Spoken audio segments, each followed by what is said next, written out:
unfolded in a simpler but no less perilous era than the one the United States faces today. It was a time when the nation was frightened by the emergence of a new and powerful foreign enemy. At first, we knew little about the exact dimensions of the Soviet threat and feared the worst.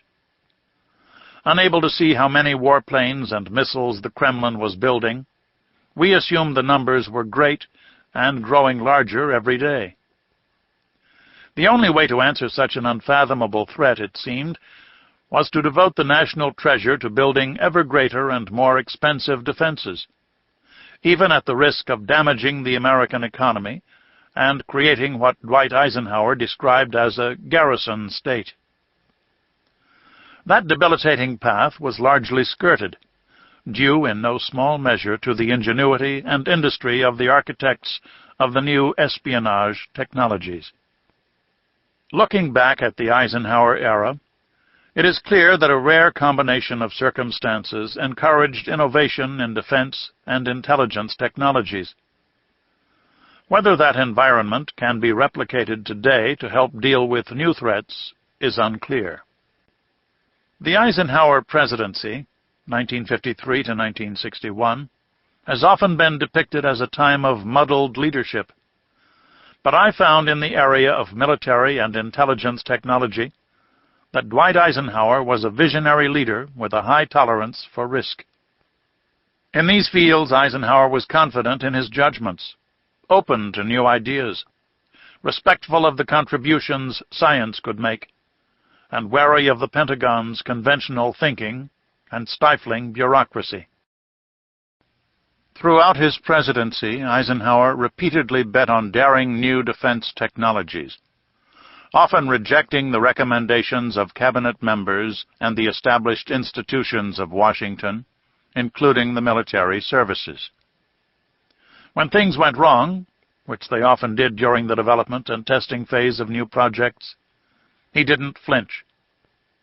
The result was a formidable array of new spy systems and weapons, including exotic spy planes and satellites, nuclear-powered submarines and aircraft carriers, intercontinental ballistic missiles, and nuclear warheads compact enough to fit atop missiles.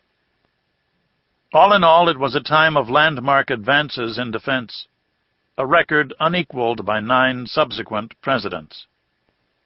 Eisenhower, unlike most of his successors, gave high-powered scientists frequent access to the Oval Office and invited them to provide independent advice and a fresh perspective on research and development projects. He paid close attention to what they told him.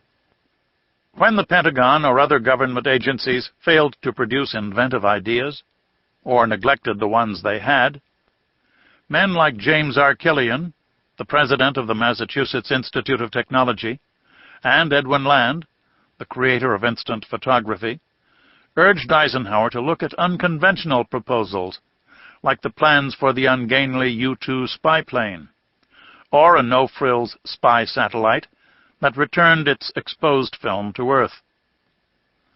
The productive collaboration between government and science, which carried over into the Kennedy administration, was sundered by the Vietnam War. It has never been fully rebuilt. Once Eisenhower settled on a spy project, even one that involved airplanes or rockets, he turned it over to the CIA to manage, figuring the Pentagon was too cumbersome to handle it and too porous to keep it secret. Only a retired 5-star general could get away with that, or know instinctively that it was the smart thing to do. As the World War II Supreme Commander in Europe and a national hero, Eisenhower had the clout and nerve to give the CIA the leading role in the creation of reconnaissance planes and spy satellites.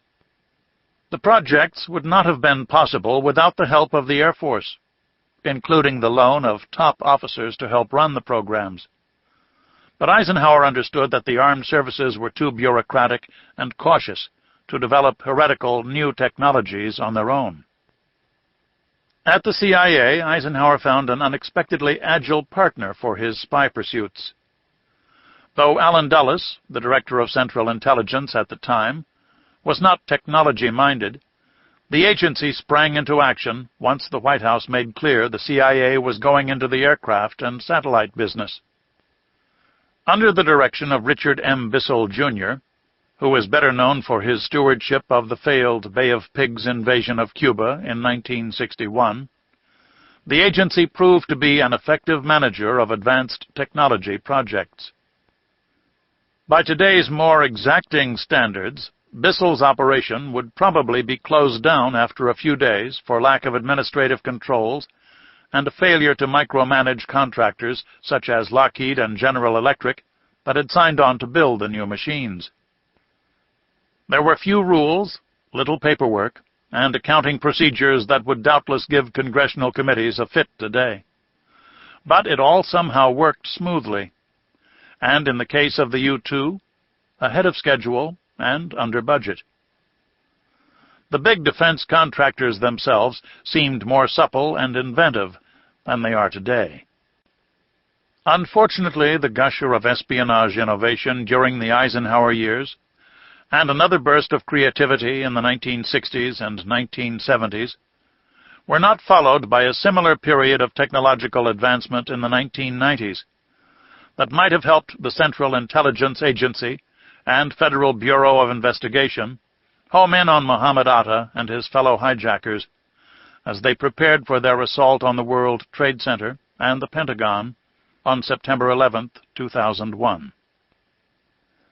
Ironically, one of the reasons Washington was unprepared for Osama bin Laden was that over the years it had come to rely heavily on spy satellites and other sophisticated hardware. The machines, which were made for tracking Soviet missiles and tanks, were not as adept at monitoring terrorist plots. The high cost of building and operating satellites also consumed such a large chunk of the intelligence budget that more conventional espionage activities tended to be short-changed. This included the maintenance of a worldwide corps of experienced field officers who might have a chance to penetrate terrorist groups. And the giant intelligence organizations which grew up around spy satellites were hobbled by senseless bureaucratic rivalries and independent reporting channels that impeded efforts to pull together signs of terrorist activity when they were detected by different agencies. My interest in the development and impact of spy satellites was stirred shortly after I began covering the CIA and its fellow spy agencies for the New York Times in 1979. One day, I got a call from an official in the Carter administration. He told me the president of South Korea, Park Chung-hee, had been assassinated during a bloody coup d'etat that day. When I checked the news wires, there was nothing about the incident. Nor had the foreign desk of the Times heard anything from a correspondent who happened to be in Seoul, the South Korean capital. As a newcomer to the intelligence beat and the Times, I began to worry that I had raised a false alarm.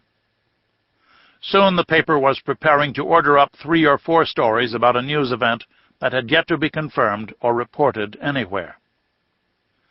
Several hours later, news of the assassination finally flashed across the wire services.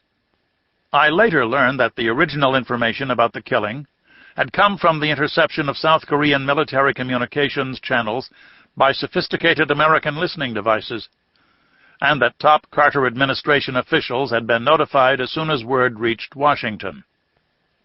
As months passed and I developed sources at the CIA and other agencies, I found that the great preponderance of critical intelligence data flowing into Washington came from satellites and other technological devices. The massing of Soviet forces on the Afghan border in 1979, the indication that an invasion was imminent, had been tracked by spy satellite. When Soviet troops assembled for a possible invasion of Poland in December 1980, satellite photographs helped to alert Washington.